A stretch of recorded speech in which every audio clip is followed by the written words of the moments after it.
सोचिए अगर दुनिया का सबसे बड़ा स्टॉक इन्वेस्टर निवेश पर कोई सलाह दे तो क्या कोई सुनेगा? बिल्कुल सुनेगा। पर मजे की बात यह है कि उनकी सलाह शायद आपको हैरान कर दे।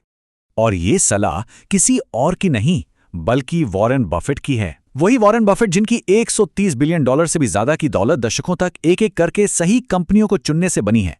सोचिए जरा।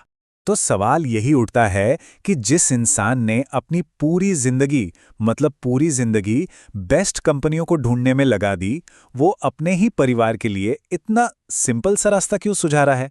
और इसी सवाल के जवाब में ही इंडेक्स फंड की असली ताकत छिपी है।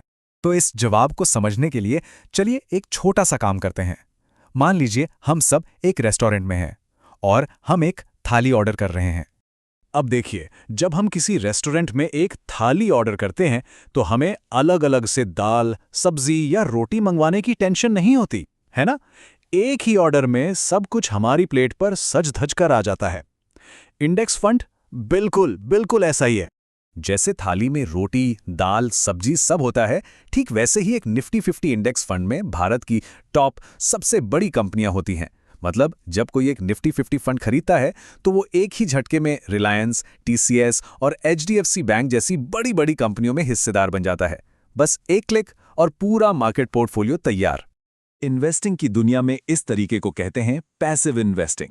इसका सीधा सा मतलब है कि कोई फंड मैनेजर बैठकर ये दिमाग नहीं लगा रहा कि कौन सा शेयर खरीदें या कौन सा बेचें। नहीं, ये फंड तो बस मार्केट के इंडेक्स जैसे निफ्टी 50 को हूबहू कॉपी करता है। बाजार ऊपर तो फंड ऊपर, बाजार नीचे तो फंड भी नीचे, सब कुछ ऑटोमैटिक।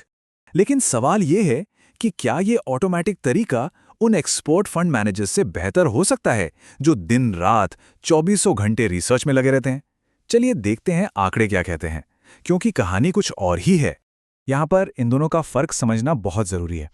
देखिए, एक्टिव फंड्स का गोल होता है मार्केट को बीट करना, उसे हराना, और इसके लिए एक्सपर्ट मैनेजर्स होते हैं जो जाहिर है ज्यादा फीस भी लेते हैं। दूसरी तरफ पैसिव फंड्स का लक्ष्य बड़ा सिंपल है, बस मार्केट के परफॉर्मेंस की नकल करना। और क्योंकि ये काम ऑटोमैटिक होता है, इनकी फीस भी बहुत बहुत कम होती है। और जब हम आंकड़ों को देखते हैं तो वो वाकई चौंकाने वाले हैं। पिछले 10 सालों का रिकॉर्ड देखिए। एक सिंपल से निफ्टी 50 इंडेक्स फंड में एवरेज में एक्सपर्ट्स वाले एक्टिव फंड्स को पीछे छोड़ दिया है। जी हां, इंडेक्स फंड का रिटर्न रहा करीब 13.6%, जबकि एक्टिव फंड्स का एवरेज सिर्फ 11.9% पर ही अटक गया। और ये जो फीस का छोटा सा फर्क है ना, ये लंबे समय में कितना बड़ा असर डाल सकता है, जरा ये सोचिए। अगर किसी ने 20 साल पहले 10 लाख रुपए लगाए होते तो सिर्फ और सिर्फ कम फीस की वजह से एक इंडेक्स फंड वाले इन्वेस्टर ने एक्टिव फंड वाले से लगभग 9 लाख रुपए ज्यादा कमा लिए होते। पूरे 9 लाख रुपए! कमाल है ना? और ये कहानी सिर्फ भारत की नहीं है, दुनिया भर में यही ट्रेंड है। अमेरिका में 15 साल के लंबे पीरियड में 85%, जी हां 85% एक्सपर्ट फंड मैनेजर अपने मार्केट के इंडेक्स यानी S&P 500 को भी नहीं हरा पाए। और यही वो सच्चाई है जिसे वॉरेन बफेट ने बहुत पहले समझ लिया था, इसीलिए उन्होंने वो सलाह दी। तो ठीक है, अब ये तो समझ आ गया कि इंडेक्स फंड्स में इतनी ताकत क्यों है। लेकिन अब असली सवाल, तो फिर शुरुआत कैसे की जाए? देखिए, जो लोग अभी शुरुआत कर रहे हैं उनके लिए मामला बहुत सीधा है। सबसे अच्छा और सेफ स्टार्टिंग पॉइंट है निफ्टी 50 इंडेक्स फंड। इसे ऐसे समझिए कि भारत की इकोनॉमी का एक आईना है। जब देश की टॉप 50 कंपनियां तरक्की करेंगी तो ये फंड भी तरक्की करेगा। ये किसी भी स्मार्ट पोर्टफोलियो की मजबूत नींव है।